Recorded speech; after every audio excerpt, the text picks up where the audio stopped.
আসসালামু আলাইকুম এভরিওয়ান। আজকে আমি আপনাদেরকে নিয়ে এসেছি আমাদের প্রিয় বাঞ্ছারামপুরের স্বপ্ন ছোঁয়া সুপার শপে। আমাদের দৈনন্দিন জীবনের নিত্য প্রয়োজনীয় সবকিছুই এক ছাদের নিচে সুন্দরভাবে সাজানো রয়েছে। এখানে ঘর সাজানোর সামগ্রী থেকে শুরু করে কাপড় চোপড়, বাচ্চাদের খেলনা, প্রতিদিনকার ব্যবহারযোগ্য জিনিসপত্র সবকিছুই পেয়ে যাবেন এই সুপার শপে। এখানে রয়েছে বিভিন্ন ধরনের খাবারের বিশাল কালেকশন, মশলা থেকে শুরু করে শুকনো খাবার, বিস্কুট, চকলেট, এমনকি সমুচা, সিঙ্গারা, সসেস, মিট বল, সাথে জন্মদিনের বিভিন্ন রকমের কেক আইটেম সবকিছুই এক জায়গাতেই সহজে পাওয়া যায়। যারা শপিং করতে ভালোবাসেন তাদের জন্য এখানে রয়েছে নানা রকম আধুনিক ডিজাইনের পোশাক, বাচ্চাদের জন্য আলাদা সেকশন, মহিলাদের জন্য আলাদা, আবার পুরুষদের জন্য অনেক সুন্দর সব রকম কালেকশন রাখা হয়েছে। আর আমরা সেদিন গিয়েছিলাম আমাদের আনাস বাবুর জন্য কিছু খেলনা কিনতে আর তার নিত্য প্রয়োজনীয় কিছু জিনিস কেনার জন্য। এখানে বাচ্চাদের জন্য অনেক সুন্দর ইউনিক আর সুন্দর খেলনাও পাওয়া যায়। খেলনাগুলো দেখলেই ভালো লাগে আর বাচ্চাদের জন্য একেবারে পারফেক্ট। তাই পরিবারের ছোট্ট সদস্যদের জন্য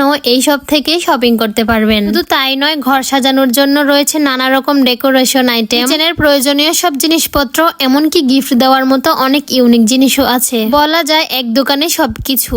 এমনটাই বাস্তব করেছে স্বপ্ন ছোঁয়া সুপার শপ। স্পেশালি রয়েছে মেয়েদের জন্য অনেক সুন্দর সুন্দর ব্যাগের কালেকশন। বাহিরে বা ট্রাভেলের জন্য যাবেন তারাও অনেক সুন্দর সুন্দর ব্যাগ কালেকশন পেয়ে যাবে। বেশিরভাগ মেয়েদের ব্যাগ একটা ইমোশনের জায়গা, তো এখানে অনেক সুন্দর সুন্দর ব্যাগের কালেকশন পেয়ে যাবেন। এই যে দেখেন, অনেক বেশি সুন্দর, সব রকমের কসমেটিক্স আইটেমও পেয়ে যাবেন। এখানে শপিং এর সবচেয়ে ভালো দিক হলো পরিবেশটা খুবই সুন্দর, পরিষ্কার পরিচ্ছন্ন আর আধুনিক। ক্রেতারা যেন আরাম করে কেনাকাটা করতে পারেন তার সব রকম ব্যবস্থা রাখা হয়েছে। সত্যি বলতে আমাদের বাঞ্ছারামপুরের মানুষের জন্য এটা এক নতুন ধাপ। এখন আর শহরে না গিয়েও আমরা আমাদের সব প্রয়োজনীয় জিনিস এখানেই পেয়ে যাচ্ছি। তাই যদি আপনারও কখনো প্রয়োজন হয় দৈনন্দিন কেনাকাটার, তাহলে একবার ঘুরে আসুন স্বপ্ন ছোঁয়া সুপার শপে। এদিকে আনাস বাবুর জন্য অনেক সুন্দর সুন্দর পুতুল বা টেডি বিয়ার দেখা হচ্ছিল, কিন্তু তার কাছে নেওয়া যাচ্ছিল না, সে প্রচুর ভয় পাচ্ছিল। এই যে দেখলেই বুঝবেন সে এত বেশি ভয় পেয়েছিল। তারপর তার জন্য আর সেটা কিনা হয়নি। তারপর আনাসের খাবারের জন্য কিছু নিত্য প্রয়োজনীয় জিনিস কেনার ছিল, যেমন ওর খাবারের ম্যাশ করার বাটি ছিল,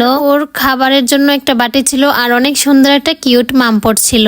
ছোট ছোট কিছু খেলনাও কেনা হয়েছিল। আজকে সুপার শপ থেকে আনাসের জন্য এই শপিং গুলোই করা হয়েছিল। আমি যদিও এর আগেও এই শপে গিয়েছিলাম, তবে এতটা ঘুরে ঘুরে দেখা হয়নি। তো আজকে যেহেতু গিয়েছিলাম, অনেক বেশি সুন্দর আর গুছানো মনে হয়েছিল। পুরোটা শপে ঘুরে ঘুরে ভিডিও করেছিলাম, তাই আপনাদের মাঝেও শেয়ার করলাম। আমার ভিডিওর মাধ্যমে যদি আপনাদের কোনো প্রয়োজনে আসে তাহলে সেটা আমার কাছে অনেক ভালো লাগবে। ইতিমধ্যে সবাই গিয়েছেন অথবা সবাই চিনে থাকবেন, তারপরও আমি আমার ভালো লাগা থেকে শেয়ার করলাম। তো আপনাদের যদি কখনো প্রয়োজন হয় দৈনন্দিন কেনাকাটার, তাহলে একবার ঘুরে আসুন, ইনশাল্লাহ একবার গেলে আপনাদেরও ভালো লাগবে।